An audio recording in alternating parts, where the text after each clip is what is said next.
नमस्ते दोस्तों, मैं डॉक्टर ईशान नेरकर। मैं एक ब्रेन और स्पाइन सर्जन हूँ और मैं नासिक महाराष्ट्र यहाँ प्रैक्टिस करता हूँ। हाल ही में हमने एक सर्वे किया था जिसमें हमने काफी पेशेंट्स से पूछा था कि आपकी जो कॉमनेस्ट क्वेश्चंस होती है जब स्पाइन प्रॉब्लम आती है, तो क्या कॉमन क्वेश्चंस होते हैं पेशेंट के दिमाग में, वो हमने एक सर्वे किया और उस सर्वे के जो बेस्ट 5 to 6 क्वेश्चंस थे, आज हम उसके बारे में बात करने वाले हैं।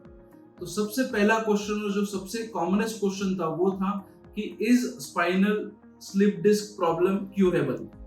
तो इस क्वेश्चन का आंसर देने के लिए इट इज वेरी अनफॉर्चुनेट कि इसका कोई भी यस और नो में आंसर नहीं दे सकता है। स्पाइनल डिस्क स्लिप डिस्क जो होती है वो काफी बार क्योरेबल होती है, बट डिपेंड करता है कि आपकी स्टेज ऑफ डिस्क हर्निएशन क्या है।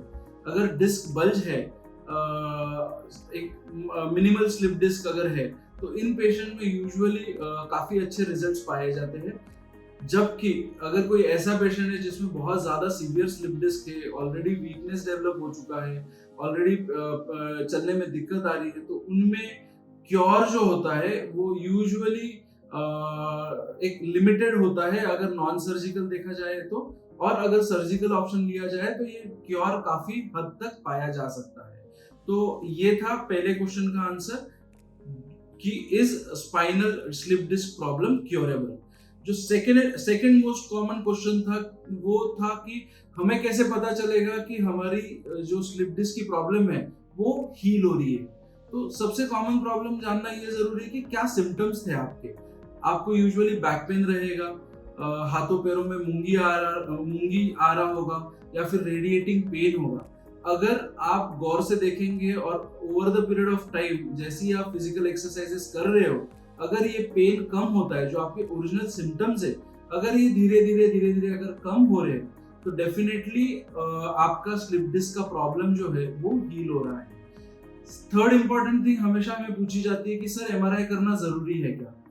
मेरे हिसाब से अगर सिम्टोमेटिकली आपको रिलीफ मिल रहा है, अगर आपका जो बैक पेन था वो कम हो चुका है, रेडिएटिंग लेग पेन था, रेडिएटिंग आर्म पेन था, वो अगर कम हो चुका है, जो टिंगलिंग नमनेस था वो अगर कम हो चुका है, तो आपको रिपीट एमआरआई की जरूरत नहीं है। अगर इस दौरान अगर आपके सिम्टम्स चेंज होते हैं, जैसे कि हाल ही में मैंने एक पेशेंट देखा था जिसमें पेशेंट को काफी समय से right lower limb radiating pain था, पर एक्यूट ऑनसेट यानी लास्ट 24 आवर्स से उसको sudden onset left lower limb radiating pain चालू हुआ था। जबकि उसका एमआरआई बस 1 महीने पहले हुआ था, बट सिम्टम्स में चेंज था, तो we had to ask him to get an new MRI done. और उसमें देखा कि एक छोटा सा डिस्क कंपोनेंट था जो एक नया हर्निएशन निकला था, और उसके वजह से पेशेंट को वीकनेस था, तो we had to undergo emergency surgery. तो ऐसे सिचुएशंस में यूजुअली हम एक रिपीट एमआरआई करते हैं। बट अगर सिम्टम्स इंप्रूव अगर हो रहे हैं, तो आप बेझिझक ये मान सकते हैं कि आपकी डिस्क प्रॉब्लम जो है वो हील हो रही है। थर्ड इंपॉर्टेंट क्वेश्चन जो काफी लोगों ने पूछा है कि can I live a normal life, क्या मैं एक नॉर्मल जिंदगी जी सकता हूँ हर्निएटेड डिस्क के बाद। तो डेफिनेटली इस क्वेश्चन का आंसर है कि यस, आपको कुछ लाइफस्टाइल मॉडिफिकेशंस करनी है, आपको कुछ एक एक्सरसाइज प्रोटोकॉल फॉलो करना है, जिसके साथ आप हर्निएटेड डिस्क होने के बावजूद एक नॉर्मल लाइफ जी सकते हैं। बहुत सारे पेशेंट्स हमने देखे हैं जो सालों साल इस पे कंट्रोल पाके एक नॉर्मल लाइफ जीते हैं। अगर आपको ऐसी हर्निएटेड स्लिप डिस्क की तकलीफ है जिसमें आपको सर्जरी की जरूरत लगती है, तो भी बेझिझक रहिए, बिंदास सर्जरी के लिए जाइए, क्योंकि सर्जरी के बाद भी आप एक नॉर्मल लाइफ जी सकते हो। एक कॉमन क्वेश्चन जो हमने देखा वो था कि क्या स्लिप डिस्क जो है वो अपने आप क्योर हो सकती है, बिना सर्जरी के अपने आप क्योर हो सकती है क्या। इसका आंसर है कि कई बार देखा जाता है कि जो एक्यूट डिस्क होती है, यानी अगर बहुत सालों से अगर आपको तकलीफ नहीं है, जस्ट कुछ दिनों पहले आपको अगर तकलीफ चालू हुई है, तो उसे हम बोलते हैं एक्यूट स्लिप डिस्क। तो एक्यूट स्लिप डिस्क जो होती है वो यूजुअली कई बार देखी जाती है कि ऑन इट्स ओन क्योर हो जाती है, अपने आप ही क्योर हो जाती है। बट जो क्रॉनिक डिजीज होता है, जैसे अगर सालों से आपको लेग पेन है, रेडिएटिंग पेन है, काफी बड़ी डिस्क अगर है, तो ऐसी डिस्क जो होती है वो यूजुअली अपने आप क्योर नहीं होती है।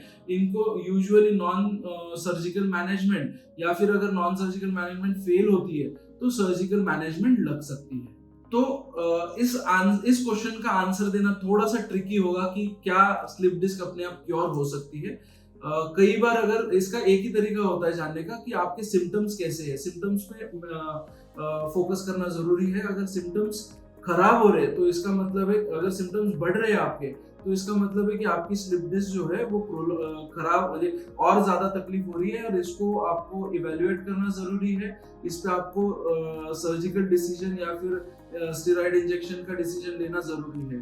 पर अगर आपके सिम्टम्स जो है वो over the period of time धीरे धीरे अगर कम हो रहे हैं, बैक पेन अगर कम हो रहा है, रेडिएटिंग पेन बंद हो चुका है, टिंगलिंग नमनेस बंद हो चुका है, तो आप ये मान सकते हैं कि आपकी हर्निएटेड डिस्क जो है वो अपने आप हील हो रही है और आपको इसके ऊपर कुछ करने की जरूरत नहीं है। सबसे इंपॉर्टेंट क्वेश्चन जो हमें बहुत बार लोगों ने पूछा है कि क्या हर स्पाइन प्रॉब्लम को सर्जरी जरूरी है क्या? तो ये मेरा सबसे कॉमनेस्ट और सबसे फेवरेट क्वेश्चन है जिस पे मैं काफी डिबेट करता हूँ कि 80% ऑफ द पेशेंट्स में कभी भी सर्जरी की जरूरत नहीं होती है। सिर्फ 20% पेशेंट्स में यूजुअली सर्जरी लगती है। जब भी एक कोई नया पेशेंट हमारे पास आता है, अगर उसकी प्रॉब्लम बहुत ज्यादा ना हो, जैसे कि अगर उसको वीकनेस डेवलप ना हुआ हो, कॉडा इक्वाना सिंड्रोम ना हो, उसको बावल ब्लैडर यानी पेशाब करने में या फिर मोशन करने में तकलीफ ना हो, अगर वो चल फिर सकता हो अच्छे से, तो ऐसे पेशेंट्स में हमेशा एक नॉन सर्जिकल मैनेजमेंट का ट्रायल देते हैं। इन पेशेंट्स को हमेशा फिजियोथेरेपी, मेडिसिन और फिजिकल एक्टिविटी, ये सब चीजों की ट्रीटमेंट हम चालू करते हैं। एक अच्छा खासा टाइम हम देते हैं इस ट्रीटमेंट को काम करने के लिए, और अगर ये ट्रीटमेंट के साथ बावजूद पेशेंट की तकलीफें सॉल्व नहीं होती है तो लास्ट रिसोर्ट बोल के यूजुअली हम सर्जरी का ऑप्शन लेते हैं।